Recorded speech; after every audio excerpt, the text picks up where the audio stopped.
Bonjour mes amis, bonjour mes followers. Aujourd'hui nous allons parler de la vitamine du soleil, c'est-à-dire de la vitamine D.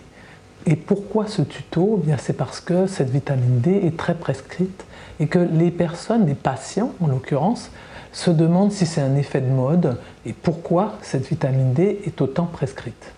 Eh bien, pour le savoir, on va d'abord savoir les sources d'approvisionnement de la vitamine D. Et alors, il y a quelques sources alimentaires, c'est-à-dire les huiles de poisson, l'huile de foie de morue, il y a des beurres, il y a du beurre, il y a du jaune d'œuf, il y a des laits enrichis, mais la source principale de vitamine D dans notre corps, de notre organisme, c'est l'exposition au soleil au niveau de la peau. C'est-à-dire que les rayons ultraviolets B vont agir sur un précurseur qui se trouve sous la peau et le corps va fabriquer cette fameuse vitamine D.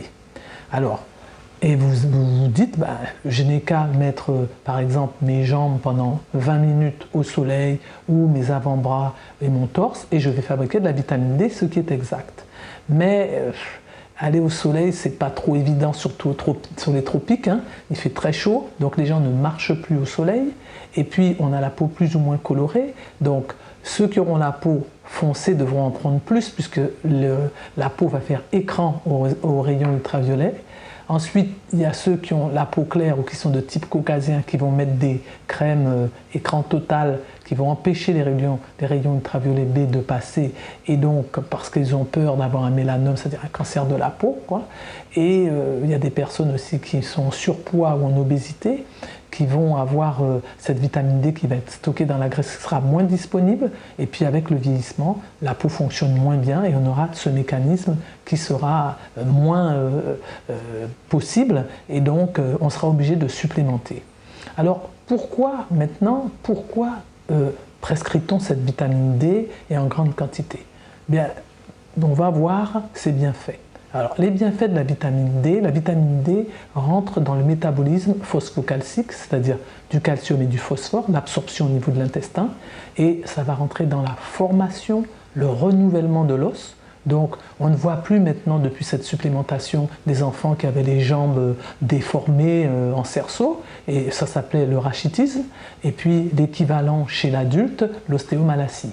Et ça peut être bénéfique de prendre la vitamine D quand on est en ostéoporose, c'est-à-dire chez les personnes âgées, on a un os poreux et donc qui est cassant et qui peut se fracturer et malheureusement occasionner bien des malheurs chez les personnes âgées. Ensuite, la vitamine D va jouer sur le muscle.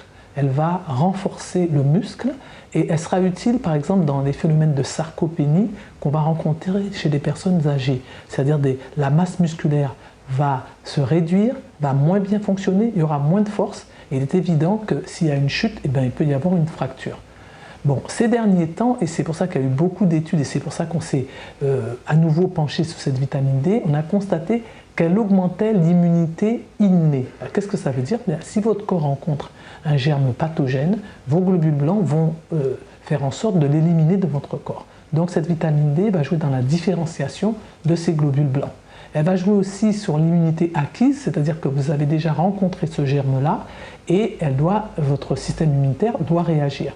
Mais dans ce cas, cette immunité acquise sera diminuée et ce sera favorable pour certaines maladies auto-immunes, comme par exemple le psoriasis, la polyarthrite rhumatoïde et la sclérose en plaques. Il y a aussi cette vitamine D qu'on rencontre pour prévenir le diabète de type 1, diabète de type 2, diabète gestationnel. Et enfin, dernièrement, avec de nombreuses études, on a constaté qu'elle protégeait en cas de cancer du sein, cancer de l'ovaire, cancer de la prostate et cancer du côlon, voire même de la vessie. Donc vous voyez, c'est pour toutes ces raisons qu'il faudra, si vous pouvez marcher au soleil, mais avec certaines précautions, mais c'est pour toutes ces raisons qu'on prescrit de la vitamine D. Mais cette vitamine D, c'est une des vitamines les plus rares et les plus toxiques. Il ne s'agit pas d'aller prendre les ampoules de son père ou de sa mère ou doubler les doses, parce que quand on vous donne de la vitamine D, ça permet la fixation du calcium, mais ce calcium ne doit pas aller se fixer dans les parties molles, c'est-à-dire au niveau de l'artère, au niveau du rein et au niveau du cerveau. Et pour cela, il faut avoir un bon capital magnésium.